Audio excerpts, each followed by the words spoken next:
পশ্চিমবঙ্গ বিধানসভায় উল্লেখ পর্বে মাননীয় উপাধ্যক্ষ স্যারের মাধ্যমে রাজ্যের শ্রমমন্ত্রীর কাছে আবেদন করলাম।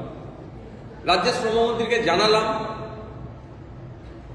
হাওড়া জেলার শিবপুরে, যা নবান্নের অদূরেই, শতাব্দী প্রাচীন Howrah jute mill MRP commercial private limited, যে জুট মিল, শনিবার সকালে শ্রমিকরা কাজ করতে এসে গেটের সামনে দেখে সাসপেনশন অফ ওয়ার্কের নোটিশ, কাজ বন্ধের নোটিশ। স্বাভাবিকভাবে শ্রমিকরা হতভম্ব হয়ে পড়েন, চিন্তিত হয়ে পড়েন। প্রায় ১,৫০০ শ্রমিক তাহলে রাতারাতি কর্মহীন হয়ে পড়ে।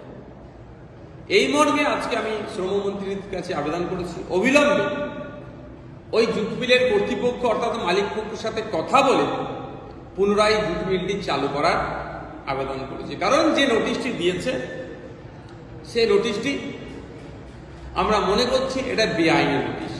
হঠাৎ করে ইচ্ছে গেল নোটিশ লাগিয়ে দিল, রাতারাতি ১,৫০০ কর্মীর ছাঁটাই হয়ে গেল, কাজ বন্ধ হয়ে গেল। এটা কি? এর পেছনে কিছু রহস্য থাকতে পারে। তাই মালিক পক্ষের সাথে কথা বলে যাতে পুনরায় শ্রমিকদের কাজে ফিরে আনার ব্যবস্থা করা যায়, তার জন্য আজকে পশ্চিমবাংলা বিধানসভায় আমি মেনশন করেছি।